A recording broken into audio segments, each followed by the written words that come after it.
ಹಂಗಾಗಿ ಸರಿ ಇದು ಒಂದು ಚೆಕ್ ಮಾಡೋಣ ಅಂತ ಒಂದು 3 ತಿಂಗಳು ನಾನು ಮಾಡಿದೆ.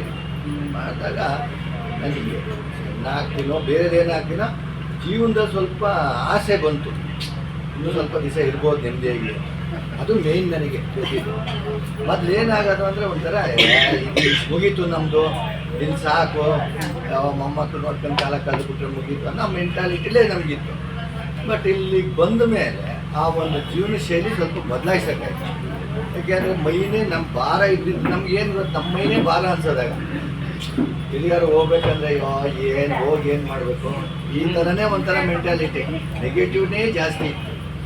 ಆಮೇಲೆ ನಮ್ಮ ಮನೆಯವ್ರಿಗೆ ಈ ಭುಜ ನೋವು, ಹೊಟ್ಟ ನೋವು, ವೆರಿಕೋಸ್ ಹೆಂಗಿತ್ತು ಅಂದರೆ ಕಾಲೆಲ್ಲ ಹಸಿರಾಗಿ ಹೋಗಿದ್ದು, ಆಗಲೇ ಆಪ್ರೇಷನ್ ಮಾಡಿಸೋ ಸ್ಟೇಜ್. ಇನ್ನು ಇಲ್ಲಿ ಕಂಡ್ರೆ ಬರಲ್ಲ ಅವರು, ತುಂಬ ಸಂಕೋಚಿ ಸ್ವಭಾವದವಳು, ನಾಚಿಕೆ, ಅವಳಿಗೆ ಇಷ್ಟನೇ ಇಲ್ಲ ಬರೋಕ್ಕೆ. ಹಂಗಾಗಿ ಏನು ಮಾಡಿದೆ, ನಾನು ಹಿಂಗೆ ಮಾಡ್ತಾ ಒಂದು ಬೆಡ್ಡು, ಒಂದು ವೈಟ್ ಬೆಡ್ಡು ಮತ್ತು ಮದರ್ ಸ್ಪೆಷಲ್ ತಗೊಂಡು ನನಗಂತೂ ಹೆಚ್ಚು ಕಮ್ಮಿ ಒಂದು 4 ತಿಂಗಳು ಕಳೆಯೋ ಹೊತ್ತಿಗೆ ನಾನು 111 kg ಇದ್ದೆ. ನಾನು ಈ ಬೆಡ್ ತಗೊಂಡಾಗ 97-98 kg ಬಂದೆ.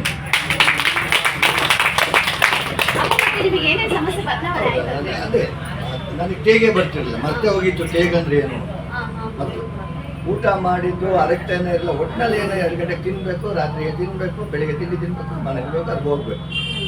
ಬಟ್ ಇದು ನಾನು ಉಪಯೋಗಿಸೋಕ್ಕೆ ಶುರು ಮಾಡಿದ್ಮೇಲೆ ನನಗೆ ಆರೋಗ್ಯದಲ್ಲಿ ಹೆಂಗೆ ಚೇಂಜ್ ಆಯಿತು ಅಂದರೆ ಹೊಟ್ಟೆನೂ ಒಂದು ಸ್ವಲ್ಪ ನನಗೆ ಕ್ಲೀನಾಗಿ ಸ್ಟಾರ್ಟ್ ಆಯಿತು. ಮೊದಲೇನು ತಿಂದಿದ್ದು ಹಂಗೆ ಕ್ಲೀನಾಗಿ ಹೋಗ್ತಾ ಇತ್ತು ಬಿಟ್ಟರೆ ಅದರಿಂದ ಅನುಕೂಲ ಏನಿರಲಿಲ್ಲ, ನಾವು ಉಪಯೋಗಿಸುವಂತನೂ ಇರಲಿಲ್ಲ. ಬಟ್ ಇದೆಲ್ಲ ಅರಗಿ ಕ್ಲೀನಾಗಿ ಹೊಟ್ಟೆ ಸಿಗೋಕ್ಕೆ ಸ್ಟಾರ್ಟ್ ಆಯಿತು, ಟೇಗ್ ಬರೋಕ್ಕೆ ಸ್ಟಾರ್ಟ್ ಆಯಿತು. ಮೇನ್ ಟೇಗ್ ಬಂದಾಗ ಗ್ಯಾಸ್ಟ್ರಿಕ್ಕು ಮಾತ್ರ ನಾನು ಯಾವತ್ತೂ ಅಂದರೆ 60 mg ತಗೋತಾ ಇದ್ದೆ. ಅದು ವಾರಕ್ಕೆ 2 ಬೇಕೇ ಬೇಕಾಯ್ತು, ಆ ಸ್ಟೇಜ್ ತಲುಪಿ 2 ಬೇಕೇ ಬೇಕಿತ್ತು, ಅದು ಏನಾರ ಆಗಿ. ಇವಾಗ ಹೆಚ್ಚು ಕಮ್ಮಿ 9-10 ತಿಂಗಳಿಂದ ಒಂದು ಗ್ಯಾಸ್ಟ್ರಿಕ್ ಮಾತ್ರ. ಆಮೇಲೆ ನಿಂತಿಗೆ ಇದು ಭುಜ ನೋವು ಹೋಯ್ತು, ಹೊಂಟ ನೋವು ಹೋಯ್ತು, ವೆರಿಕೋಸ್ ಎಲ್ಲ ಮಾಯ ಆಗಿ ಇವಾಗ ಚೆನ್ನಾಗಿ ಕಾಲು ಸರಿಯಾಗಿ ಇಲ್ಲವೇ ಈ ಒಂದು ಮ್ಯಾಟನ್ನ ಒಂದು ವರ್ಷದಿಂದ ನೀವೇನ್ ಮಾಡಿದ್ರೆ ಉಪಯೋಗ ಮಾಡ್ತಾ ಇದ್ದೀರಾ ನೀವು ಮತ್ತೆ ಅಮ್ಮ? ನನ್ನ ಸೊಸೆ ಅವಳು ಎಲ್ಲಾರು ಆಫೀಸ್ ಕಳ್ಸಿಕೊಡ್ತಾರೆ, ಸುಸ್ತಾದಾಗ ಬಂದ್ರೆ ಮನೆ ಕುಂತಾರೆ. ಇವಾಗ ತುಂಬಾ ಜನ ಅಪ್ಪಗಳು ಹೇಳ್ತಾರಲ್ವಾ, ಇದನ್ನ ಥೆರಪಿ ಮಾಡುವಾಗ ರಕ್ತ ಸೀದೋಗುತ್ತೆ, ಮೂಳೆ ಪುಡಿ ಆಗುತ್ತೆ ಅಂತ ತುಂಬಾ ಜನ ಹೇಳ್ತಾರಲ್ವಾ. ನೀವು ಒಂದು ವರ್ಷದಿಂದ ನೀವು ಮತ್ತೆ ಸೊಸೆ ಅಮ್ಮ 3 ಜನನು ಮಾಡ್ತಾ ಇದ್ದೀರಲ್ವಾ, ಆತರ ಏನಾದ್ರೆ ರಕ್ತ ಸೀದೋಗೋದು, ಮೂಳೆ ಪುಡಿ ಅದನ್ನೇ ನೋಡ್ತಾ ಇದ್ದೀರಲ್ಲ, ಆ ಥರ ಏನೂ ಇಲ್ಲ. ನನ್ನ ಮೊಮ್ಮಕ್ಕಳು 4 ವರ್ಷ ಅವನೇ ಮನಿಕೋತಾನೆ, ಅವನೇ ಎಲ್ಲ ನಮಗೆ ಬರಲ್ಲ. ನೀವು ಹೇಳ್ಕೊಟ್ಟು ಬಂದಿದ್ರಲ್ಲ ಅವತ್ತು, ಅವನೇ ಬಟನ್ ಎಲ್ಲ 5 ವರ್ಷ ಅವನಿಗೆ ಆರಾಮಾಗಿ ಅವನೇ ಮಾಡ್ಕೊಂಡು ಮನಿಕೋದು. ಆ ಥರದ್ದೆಲ್ಲ ಏನಿಲ್ಲ, ಎಲ್ಲ ಸುಮ್ಮನೆ ಹೇಳ್ತಾರೆ ಅಷ್ಟೇ. ಏನು ಕೆಲಸ ಮಾಡ್ಬೇಕು ಅಷ್ಟೇ ಮಾಡೋದು. ಈಗ ಕೆಳಗಡೆ ಸ್ವಿಚ್ ಕೊಟ್ಟು ಬಿಸಿ ಮಾಡೋದು ಬಿಟ್ಟರೆ ಉಳಿದಿದ್ದ ಕೆಲಸ ಜೇಡ್ ಕೆಲಸ ಮಾಡೋದು. ಅದು ಜೇಡ್ ಬಿಸಿ ಆದಂಗೆ ಬಿಡಿ ಅಂತ ಬೆವರು ಬರುತ್ತೆ. ಬೆವರು ಬಂದಾಗ ಏನಾಗುತ್ತೆ, ಇರೋ ಕೆಟ್ಟ ನೀರು ಒಳಗಡೆ ಹೊಟ್ಟೆಯೊಳಗೆ ಏನಿದೆ ಕೆಟ್ಟದೆಲ್ಲ ಈಚೆಗೆ ಬೆವ್ರ ಮೂಲಕ ಬರುತ್ತೆ ಅಷ್ಟೇ. ಅದು ಯಾವ ರೀತಿಯ ಕರೆಂಟ್ ನಮ್ಗೆ ಅವಾಗಲೂ 780 ರೂಪಾಯಿ ಕರೆಂಟ್ ಬಂದಿದ್ದು, ಈಗಲೂ 780 ಬರೋದು, ಜಾಸ್ತಿ ಬರ್ತಾ ಇಲ್ಲ. 3 ಉಪಯೋಗಿಸ್ತೀವಿ ನಾವು. ನಾನು 2 ಸತಿ ಉಪಯೋಗಿಸ್ತೀನಿ, ನನ್ನ ಹೆಂಡತಿ 2 ಸತಿ ಉಪಯೋಗಿಸ್ತಾಳೆ. ಅಂದ್ರೆ ಇವಾಗ ತುಂಬಾ ಜನ ಅಪ್ಪಮ್ಮರು ಅದನ್ನ ಡೌಟ್ ಕೇಳ್ತಿದ್ರಪ್ಪ, ಇವಾಗ ಮ್ಯಾಟ್ ತಗೊಂಡೋದ್ರೆ ಒಂದು ಎಕ್ಸ್ಟ್ರಾವಾಗಿ ಏನಾದ್ರೆ ಕರೆಂಟ್ ಬಿಲ್ ಬರುತ್ತಾ ಅಂತ ಕೇಳ್ತಾರೆ. ನನ್ನ ಲೆಕ್ಕದಲ್ಲಿ 12 ರೂಪಾಯಿ ಬರ್ಬೋದು.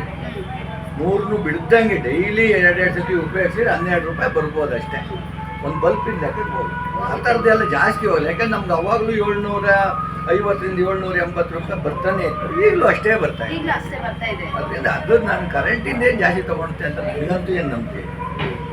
ಆಮೇಲೆ ಇನ್ನೇನು ಅದೇ, ಈಗ ನನಗೆ ಕೆಮ್ಮು ಬಂದರೆ ನನಗೆ ಬೆಡ್ ಮೇಲೆ ಮನಿಕೊಂಡು ಉಸಿರು ತಗೊಂತೀವಿ, ಬಾಯಲ್ಲಿ ಉಸಿರು ತೊಗೊಂಡು ಬಿಟ್ಟಾಗ ಕೆಮ್ಮು ಸ್ವಲ್ಪ ಕಮ್ಮಿ ಆಗುತ್ತೆ ಇದೆಲ್ಲ. ಆಮೇಲೆ ನನಗೆ ಹಲ್ಲು ಬರೋದು, ಈಗ ಹಿಂಗೆ ಮನಿಕೋತೀನಿ ದೌಡೇನೆ, ಅದು ಹೋಗುತ್ತೆ.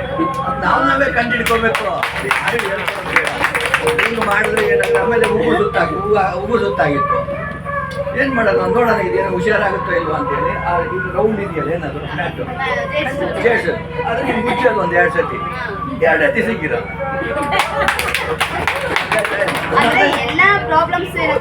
ಸಾಲ್ವ್ ಆಗುತ್ತೆ.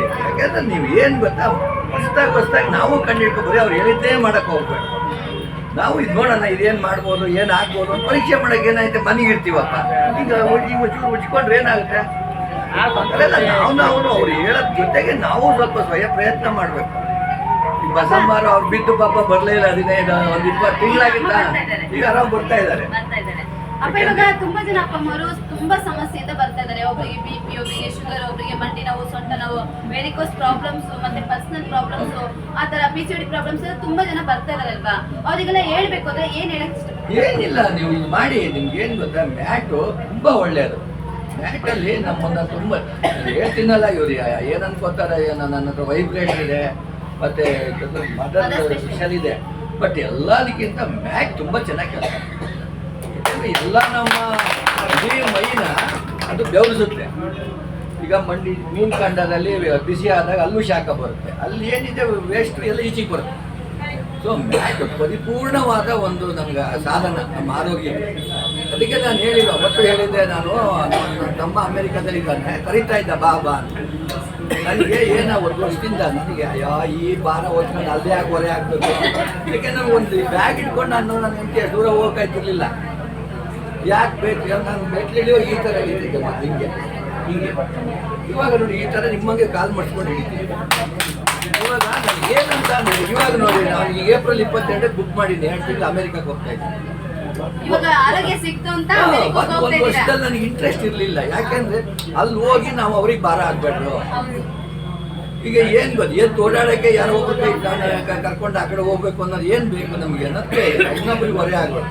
ಈಗ ನಾನೇ ಎಲ್ಲನೂ ಮಾಡ್ಕೊಳ್ಳೋ ಮಟ್ಟಕ್ಕೆ ಬಂದಿದ್ದೀನಿ.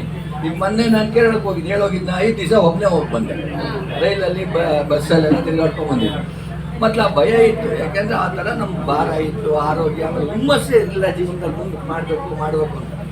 ಈಗ ಹಂಗಲ್ಲ, ಏನಾದ್ರು ನೋಡಬೇಕು ಮಾಡಬೇಕು, ಯಾಕೆ ಬಿಡಬೇಕು, ಇನ್ನೂ ಇದೆಯಲ್ಲ ಟೈಮ್ ಅನ್ನೋ ಆಸೆ ಇದೆ. ಇಷ್ಟು ಬದಲಾವಣೆ ಮಾಡ್ಕೊಟ್ಟಿದ್ದು ಯಾವ ಥೆರಪಿ ಅಪ್ಪ? ನನಗೆ ಮ್ಯಾಟ್ ಇದೆಯಲ್ಲ, ಸೆರಾಕಿ ಎಲ್ಲಾದ್ರಲ್ಲೂ ನಮ್ಗೆ ಅನುಕೂಲ ಮಾಡ್ತೀವಿ. ದಯವಿಟ್ಟು ಎಲ್ಲರೂ ಬಂದು ಉಪಯೋಗಿಸ್ಕೊಳ್ಳಿ. ಒಂದೇ ಮಾಡಬೇಕಲ್ಲ, ಇಲ್ಲೇ ರೆಗ್ಯುಲರ್ ಆಗಿ ಬಂದು ಮಾಡಿಕೊಂಡು ಎಲ್ಲ ಆರೋಗ್ಯ ಚೆನ್ನಾಗುತ್ತೆ. ನಾನು ಎಷ್ಟೇ ಹೇಳೋದು, ಉತ್ಸಾಹ ಬರುತ್ತೆ, ಬೇರೆ ಕಾಯಿಲೆಗಳಲ್ಲ. ನಾವು ಒಂಚೂರು ಎಲ್ಲರಂಗೆ ಓಡಾಡಬೇಕು ಮಾಡ್ಬೋದು ಅನ್ನೋ ಒಂದು ಉತ್ಸಾಹ ಬರುತ್ತೆ. ಅದು ಬರಬೇಕು ಮನುಷ್ಯನ ಬಗ್ಗೆ, ಎಲ್ಲ ಸರಿಯಾಗುತ್ತೆ. ನಮಗೂ ಇದ್ದು ಕಷ್ಟ, ನಮಗೇನಿಲ್ಲ ಅಂತ ಅಲ್ಲ, ಎಲ್ಲರಿಗೂ ಕಷ್ಟ ಇರುತ್ತೆ. ಹಾಗಾಗಿ ಇದು ಬನ್ನಿ, ಉಪಯೋಗಿಸ್ಕೊಳ್ಳಿ, ಎಲ್ಲ ಒಳ್ಳೇದು ಮಾಡ್ಕೊಳ್ಳಿ. ನಮಸ್ತೆ.